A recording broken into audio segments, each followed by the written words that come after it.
I guess as we kind of close out this season 1, it feels like the end of one chapter in a lot of ways, a lot of positive experiences, and the start of another chapter. But that in between, we're also going to start building out that community, start thinking about what it means for us to have it on our end as well, and how we can authentically create those meaningful relationships between different people, and to do it across more community members, and trial it across those that haven't sort of taken that next step with us yet, because we've had those that come along to events and just tend, do their own bit, get a learning experience out of it, have great fun, network with others, and then go back into their normal life. And then we also have the team leaders who are very much closer to the business, who have really joined us, taken on the vision, and work across different events to actually implement, lead them, host them, manage them as the events themselves, and also deliver the consulting services we offer as well.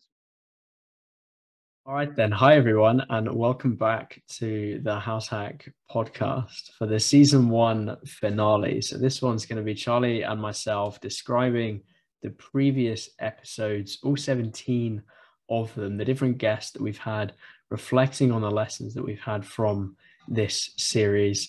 From the first episode, I think, was back, December, maybe January time, all the way through to now, October. The gap in the middle as well. We've had a few months off. We've had a lot of reflecting to do. And we're here today to bring you up to speed with where we're at. House Hack podcast, series 2 coming soon. Everything else. How you doing, Charlie? Yeah, I'm doing well, Ryan. I think it's been like quite a while since we've recorded a previous episode. So even just this one is us like getting back into it, getting a feel for the podcast medium again. But even just reflecting, having looked through those guests that we spoke to and those episodes briefly before this chat, pretty excited to go through this little episode and really reflect on the journey so far. Nice, man. Yeah, it's not been bad. Like looking back at those, I've spoken to a ton of people, a lot of different kinds of people, different ages, different industries, a lot of different highlights in there for me as I reflect back as well. I wonder for you, when you reflect on all of the different episodes, the different learnings, I know you do a lot of journaling as well, probably some reflections in there. What's the top one that comes to mind? The first episode that you remember really being like, oh, I'm enjoying this. This is a good, this is something that I'm enjoying this episode. I might cheat and say it's the first one that I said The I was first, enjoying. yeah, of course. But I think that chat back with Claudia, I think we put it out in February as an episode, maybe start of March. Yeah.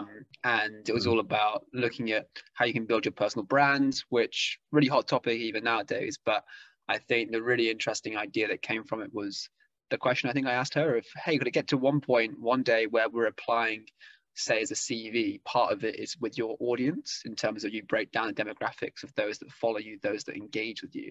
That is a pretty crazy kind of picture of the future of work, which I thought was a really, really interesting kind of conclusion to come to. And I think we kind of found those throughout what we did as well. But as a first episode and as a first piece that we got to, really, really cool as a topic as well.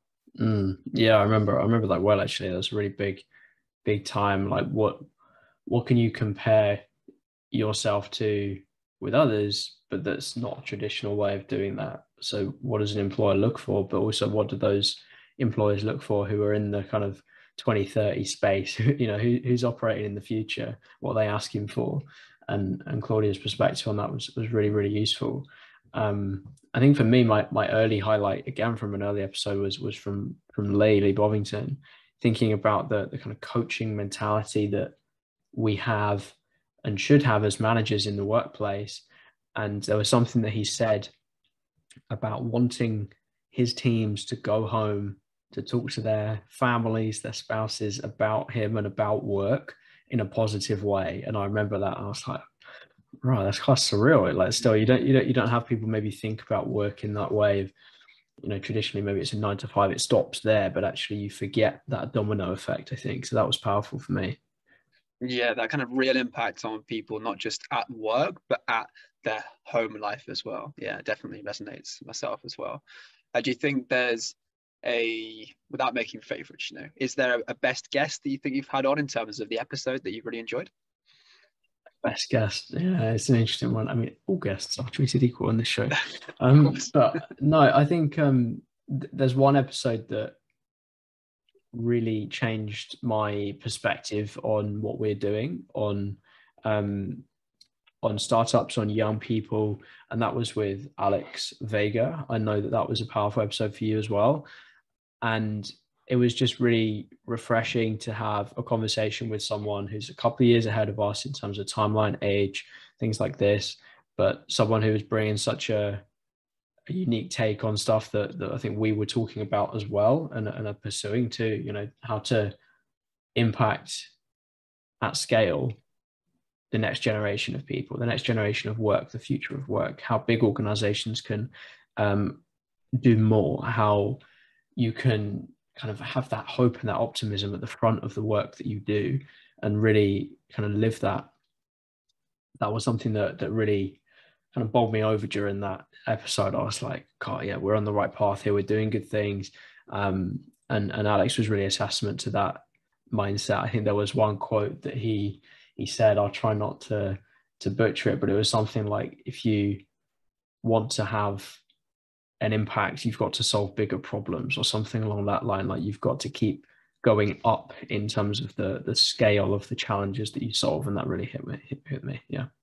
Yeah, I think this sort of human-centered approach of what he does in his work, but also the way that that's just what we should all be thinking about as well. Of like, it's not just about selling a product or a service, it's about making a human experience to someone. I think that was a really, really good kind of framing in terms of how business is bigger than you think it is. So yeah, I definitely resonate with that episode. And I think particularly you get that feeling after when you speak to someone on that level, where it's almost like a relationship where you kind of have those moments where you're speaking a lot more clearly from the heart with someone, and you're kind of connecting with them on a level that you might not have thought possible, and you kind of walk away afterwards like, oh, I kind of like warm. Yeah, which is really man, nice. yeah. I think we had that from that call. I remember us sitting on afterwards and being like, oh yeah, that was really, really nice. That was really, really kind of like warm as a call. So I think for me, that's what separates like a good guest from a great guest, is those that are like have that connection with those that you really sort of vibe with and get on well.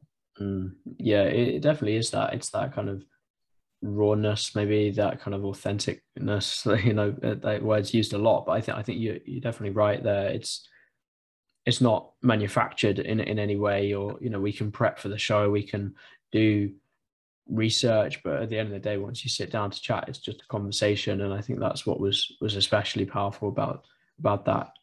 So with that in mind, was there any other guests other than Alex then that brought that warmness to yourself after recording? Yeah, I think for me, the warmness side, it's got to be Nikita as well. Like, I remember that episode. Obviously, I kind of knew her beforehand, so probably more closeness before the episode in comparison to other guests. But I think that chat was pretty open, was pretty honest about sort of the future of learning, and really what we came through on that call was just like quite a bit of fun. I think that was the first one we had to like cut out like a laughing section in between, just because we were like bantering back and forth quite a bit. So yeah, it was pretty good fun. And I remember just kind of walking away from that, not just having the warm feeling, but also being like, oh, like that was fun as well. Not that they're all not fun, but like particularly in my mind, what stands out as well. And like, do you think there's anything from anyone, the guest, that's really been an actionable thing that you've taken and sort of implemented in, say, house site, but also in your personal life as well? Yeah, it's a good question. I think there's a lot of different business perspectives that we've taken and we've built into our, whether it's directly into the services or directly into our community, or things like that, like tidbits of stuff. Like I remember something that Paddy mentioned in terms of having opportunities when they're work, when they're not voluntary and they're voluntary, having them simple to access, simple to engage with. There's a clear barrier to entry. There's a clear understanding of what the expectations are. I think we've really tried to take that on board as a business and go, okay, how can we make communicating what we do as simple as possible for everyone? So that's more of like a business thing. I think personally, I mentioned it a little bit with Alex, but I think it came back out with both Cenk and Kate's episodes of this kind of motivation and optimism that I think I really took away from both of those, of not getting caught in the granularity, the detail of the day-to-day of being a co-founder, but also thinking about the bigger picture, thinking about that optimism, that future perspective of being like, we can do this. This is happening. This is what impact we can have, looking back on those achievements with perspective and positivity. And I think those 2 episodes really brought that out on a personal level. Nice, almost like allowing yourself to have that ability to say, yeah, you know what, this is what I'm going to do. I'm going to have fun with it, and it's going to be something that I'm going to be inspired by, which is pretty cool. I think it's a fast-paced environment, startups, especially when it's your own business. You're focusing on a lot of things all of the time, but those 2 really brought out that sort of slow spark as well of thinking, actually, reflect back and make sure you have that positivity. Yeah, nice. I think for me, that K episode as well, probably for a different reason, but that final conversation, I think it might be right at the end as well. We spoke about sort of how we can actually be inclusive. Like, a lot of people rightfully say that we should be more inclusive as a society, that we do things to help others to feel their place at work or feel their place in another environment. Like, all for it, but I'm also like, how can I specifically, as like a white person, someone who's in that privileged category, do something to help? I think that was really helpful, of like just understanding that perspective and trying to do more of the small things. Because there's even something in a previous project where there were like, the icons I found online were very much like had white people on the icons, and I was like, well, okay, need to be able to color them and change them so it's more inclusive as an environment. And just those sort of small things can make a big impact. And it's just kind of like checking yourself. So I think that episode really kind of stuck with me in a sense of like just trying to do the small things to make your work, make your sort of hiring, but also make what you do more inclusive to other people. But you have to like check yourself a lot on it, because sometimes it's very much subconscious in terms of you're just missing it because you're used to doing something differently as well. Yeah, no, it's a great point. There's definitely a lot of benefit to looking at the small details, but I think what you started touching on there as well is it's, there's maybe not a formula to it. There's not a kind of one thing. It's very much an innate thing almost that you have to kind of figure out as you go, both for organizations and for individuals. And I think that's why actually it is so difficult to put into words, okay, what is your diversity policy? What is your improvement? What is your measurements? And obviously we want to quantify everything as organizations, but sometimes it is just moving towards a positive feeling and away from a negative one in those kind of conversations. So yeah, I mean, just to wrap up that kind of section, would you say that there is one quote or moment or a thing that really stands out to you as like, this is my final season 1 highlight? I guess like a really interesting perspective that I've got in terms of, when we initially spoke to Rima, she had the experience of going digital nomading. I think she did it when she was traveling around South America, if I remember correctly. And she had that experience where she said, oh yeah, it was really fun for a short while. And then it got quite lonely and quite kind of separate from my kind of life. I didn't really feel like I was progressing during that time period, and spoke quite a bit about that on the podcast. And I remember being like, okay, cool, like that's something I'm going to experience in like a few weeks time, a few months time. And then like that's something that I did experience for like 4 months as well. And just to have that kind of learning come through a little bit, getting that warning ahead of time was quite nice. So of like, okay, now I sort of know going into that to try and do more to reach out to people.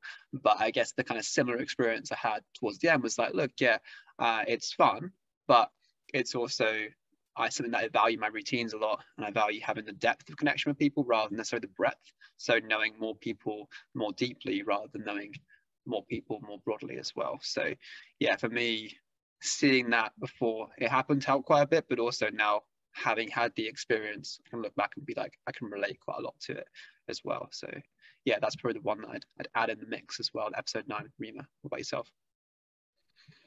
Yeah, I think for me, it was actually more of a process thing than any one episode or any one guest. I love the concept of building in public. Something I see a lot on Twitter. I can't remember exactly who it is that came up with the philosophy, but it's this idea of, with your business, you need to build it in public, to build the audience in public, to show the failures, the fallacies, the problems, the challenges, as well as the wins, the sales, the high points. And I think the podcast, although has definitely been a success, there's a definite reflection that actually there's a lot of adaptation that we've been through. There's been a lot of reflection on the challenges that it poses in terms of the drain on time. It takes a long time to produce podcasts. especially to do it to the quality that we aspire to. And I think that's why we ended up taking the break that we did at the time that we did, because of that impact, that stress, that challenge, to get the episodes scheduled, recorded, edited, posted, followed up with social. There's a lot of stages. And although the previous podcast experience that I had definitely was useful to making this next step, to having one for the business, it's been a different kettle of fish, and it's been a great challenge in that respect, but it's also been difficult. And so I think that the entire summary for me is to continue that, the importance of building it in public, to just put the first episodes out there, the first season out there, that imperfection, and adapt as you go. But also to look at it as a definitive success as well. I think that we've had a lot of amazing conversations this season, and there's a lot more to come in that department. I think also looking at the number of people who've tuned in, over 300 people so far for the first series, for a brand new podcast that didn't exist before this, attached to a business that not a lot of people know exists yet, really, comparatively. That's a lot of people. And I think the analogy that I think I've used in one of the episodes, I can't remember which, but I like coming back to it because it brings the numbers home, is that actually it's not just a number. Imagine 300 odd people stood behind you right now as you talk into the mic. That's a lot of people. And so if you think of that perspective, yeah, it's been a great series and a great season. And I think we've taken a lot of that learning, applied it internally to really platform it and move forward from it and build that momentum up again as we go towards series 2. Yeah, and it's not just like 300 people in a room. It's 300 people in a room sat there for an hour listening to you as well, which is pretty cool as well. So it's that kind of depth of listenership in terms of you're in someone's ear, which is pretty awesome as well. Of like you have that personality, you have that personable nature of the conversation as well. And I think for a bit more insight on that reason for stopping as well, like when you start a business, when you have your own time, be something that you can channel in different directions. At the beginning, it becomes pretty easy to be like, okay, cool, we'll just attach to one of us time, cool, great, and we'll do more of it. But then once the priorities start kicking in, it's like, okay, we love doing the How's That podcast. It's something that we really enjoy doing. But at the same time, it's, okay, you need to bring in sales and revenue to be able to support yourself, be able to support the growth of the business as well. And it becomes a prioritization thing more than anything else. And now looking back in terms of what we've done with the last few episodes, they've all been edited by a virtual assistant that we're working with called Lou, who's doing awesome work on editing it. And I think that has really helped us realize almost what goes into it more than before. So I think the kind of average time is like 6 or 7 hours per episode in terms of her time spent on editing it, scheduling it, getting the clips out and send them across to us as well. But before, like, that would all fall on Ryan's time, and when he had to be drawn between sort of sales, marketing, other channels, putting it out weekly, it becomes quite a big stress to be able to deal with. So I don't know if you want to explain a bit more about that, Ryan, in terms of like managing multiple different parts of the business and being able to like having to multitask quite a bit. How is that for you? Yeah, it is a big stressor. I think you point to it in the right way. Like or for me, I've had a lot of that to think through, to prioritize, to arrange, to deal with, to take the sales calls. Then some of those don't go anywhere. You're trying to focus on revenue, focusing on cash flow, you're focusing on marketing to contribute towards that, to focus on maybe inbound as opposed to outbound leads. And suddenly you realize, oh, flipping heck, yeah, there's a lot happening. And then it comes back to the podcast. You're like, oh God, I've got an evening of editing ahead of me. And you do too many of those after one another, and it does build up. And so I think any creator, not just business owner, who thinks about creating too, any creator knows the length of time, the love, the craft that goes into making what they make. And if you started a YouTube channel, you started a podcast of your own, it's not only until you get into that zone for yourself that you can appreciate that for real, that whether you see it as a challenge to fight off, or you see it as more of a, oh, this is a burden now, this is becoming not a creative project, this is something that's challenging. And it does veer back and forth. It goes both ways. And so I think what we want for this podcast is very much for it to be a creative outlet for us as co-founders, but also as a platform for others to share their stories, to give us their insights, so that we can share that with our community and with the world. And in order to do that as effectively as possible, to do it in the spirit that we want it to be, we have to acknowledge, oh, okay, I can't do this myself anymore. I can't do this alone. I need to invest in other people to come in and support that, or whatever it might be, to kind of take away some of that time to support in some of that production. And yeah, it's been a great eye-opener again to realize the extent of what's possible in the production side.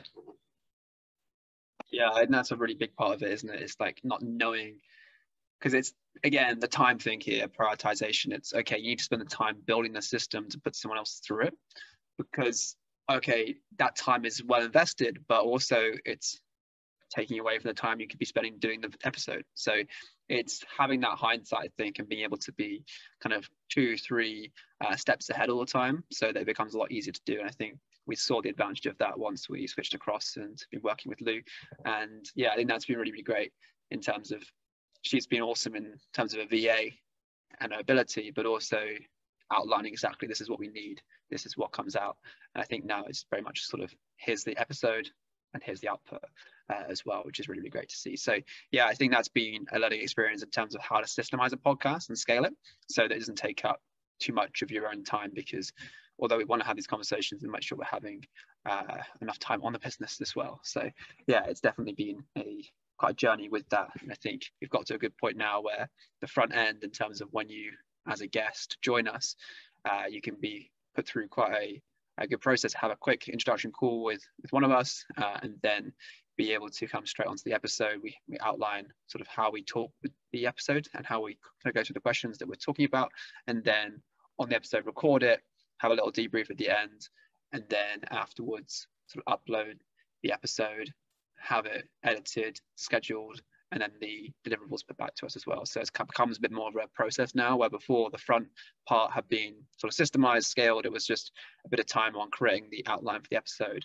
The second half was very much like, oh, we don't know what we want from each episode. We don't know what it looks like. But now I think a bit more clearer, we can be able to do that for season 2 as well. And I think that's what will enable us to be consistent weekly with it when we go forward for next time as well, which should be really, really exciting. Is there any kind of, like, thinking about season 2 in my head, is there any kind of conversations you want to have in that season? Anything particularly in terms of topics we might not have discussed, might not have covered, that you think would be really cool? Yeah, I think I want to have more direct conversations with people in the recruitment industry as it's traditionally known. I think that is super important from a perspective of market research, from understanding competition, from all of that stuff. But at the same time, understanding what it is that makes up the reasons why things are currently done the way that they are currently done. Because when you are a business trying to do things a little bit differently, you're trying to change things, that's the biggest question that we're asking ourselves, right? Why is it that something is done in a certain way? And so what I love is to have some conversations with maybe talent managers, head of people, commission-based recruiters, people that fit different roles within the industry, whether that is directly for early careers talent and graduate talent, or beyond that, if they're executive searchers, if they're headhunters. There's so many different roles, and we don't want to get too far away from our kind of niche in that sense of early careers talent, but also thinking about the broader picture of, okay, why does the industry operate the way it does? Why does talent get treated the way that it does across different stages of the kind of talent life cycle, and what is it that causes some of the problems that we're ultimately trying to solve as Househack? Yeah, nice to think about that on the kind of employer side, like why a certain thing is currently done, why they previously been done, and why, or how can we change it? Yeah, I think that's really, really powerful as a kind of stance and a way of approaching, say, the broader problem we're looking to solve. But also, I think from my end, like thinking about, what about the young people that want certain careers for themselves, those that go straight into a big corporate? Like, we assume that people want out of their early career, like the most learning as an experience, in terms of that's probably the broadest statement I can give you for a young person. But I think the first 2 years, 3 years are all about learning from my experience with it. But I'd like to challenge that in a lot of ways and just find people who are doing different careers, those that say have gone into, say, banking, which is more of a income reward experience, should we say, and other kind of industry professions as well, where you might spend longer at university, going to become a doctor, go and train to become other kind of career paths that we might not be considering, because they're very much focused on that kind of consulting, business, knowledge work output. So I'd love to get their perspectives on sort of their early career and what they want out of it as well, so that we can kind of more meet their needs, but also incorporate their viewpoint, which might be quite different as an approach to work, which could be really, really interesting to kind of hear about and to learn about as well. And maybe even think about internationally, what other things happen across the world, like what other state of plays are there from other markets that we could learn from and could maybe implement in the UK market, but also in across the Europe as well. Yeah, I love that. Definitely that cultural point at the end, so it's super, super important. I think off the back of that, I think there's a point on community, probably. You know, what does community mean to different ages, to different industries, to different degree backgrounds, people who've not been to university, everything combined? Like, it's something that we have our own definition of in our minds, but also something that everyone else has exactly the same thing. It means something different to everyone. And it reminds me of one of your LinkedIn posts actually from recently of, you know, Slack channel is not a community, a Discord server is not a community, and things like that. But actually, a lot of them are hosts for communities, because they have a lot of traits that you'd associate with community in them, and the people in them make it a community, you know. And so I love to have guests on that speak to that as well, and embellish what that actually means to run a community, to manage a community, to grow a community, and not just in the sense of, you know, social followers or a number of server attendees, or, you know, people who jump on a webinar. Like, what actually is it that we can all agree on that a community is, and kind of come up with that definition as we go. I think that's quite an exciting prospect as well. Yeah, that like authentic relationships between people. But what does that even mean? That's still very vague. So I think going into that in more depth will be definitely very powerful as well. So yeah, I think there's lots to look forward to from season 2, and really that probably kind of comes in quite nicely to Have We Told You we launched a community, which we think is pretty cool. So I think that's been a really kind of good centerpiece. In fact, on the day in which we're recording this is day 1 of release to the wider sort of participants and all those that have attended previous innovation and talent challenges as well. So I guess as we kind of close out this season 1, it feels like the end of one chapter in a lot of ways, a lot of positive experiences, and the start of another chapter. But that in between, we're also going to start building out that community, start thinking about what it means for us to have it on our end as well, and how we can authentically create those meaningful relationships between different people, and to do it across more community members, and trial it across those that haven't sort of taken that next step with us yet, because we've had those that come along to events and just tend, do their own bit, get a learning experience out of it, have great fun, network with others, and then go back into their normal life. And we also have the team leaders who are very much closer to the business, who have really joined us, taken on the vision, and work across different events to actually implement, lead them, host them, manage them as the events themselves, and also deliver the consulting services we offer as well. So I think it's been really interesting seeing how we move from having a periphery kind of audience and a very internal, very integrated team into bringing them together, where we have a community in between, which helps sort of mold that gap, helps form that relationship across those 2 different types of audience members, 2 different types of community members as well, to make sure that it enables more of them to get involved in what we do at HouseHack, but also to realize their own potential as well, which is really, really exciting. Yeah, no, it's a great point, and a good visualization in terms of how people will listen to this for the first time, not knowing what HouseHack is, and then they'll jump on an innovation challenge and then join the community, and that kind of flow that we're looking to achieve as we work with more and more people across the UK, but across the world as well. And yeah, like you say, that kind of new chapter vibes as we come to the end of season 1. So any closing comments then, any other points that you wanted to bring up, other than you've just had the best time on season 1 you've ever had recording a podcast? The only other thing I'll say, like, you might have seen this if you follow me on social, is sometimes on the intro, like I still get nerves. I mean, I haven't recorded one for like 4 months, but like at the beginning of them, even though you might have got the first one done, you're like, okay, cool, could do it. You still get the next one, like, the chest still hurts as well. So I think that's like a point of note for anyone who wants to start their own podcast, is that it never goes away, and it's something that you always just manage rather than pretend isn't there as well. So yeah, it's I think the nerves part of it just makes it more of a better experience because it's something that matters to you. So for me, that's always reminding myself that it's mattered to me throughout because I've been nervous before it. So yeah, it's definitely been a great first experience, a great time kind of presenting, hosting, muting ourselves between chats. That's always a lot of fun. And then unmuting yourself to say, haha, and then remute yourself to make sure you don't speak too much. Really adds a lot to it as well. But yeah, it's been a great first podcast. Is there anything else you would think you should add as well, Ram? No, I don't think so. I think we're there. Really would reiterate that. I think it's been a great experience, and looking forward to the next season coming to your ears very, very soon. So thank you so much for tuning in, for following along, and we look forward to be bringing you more exciting podcasts from the House Podcast very, very soon. Take care.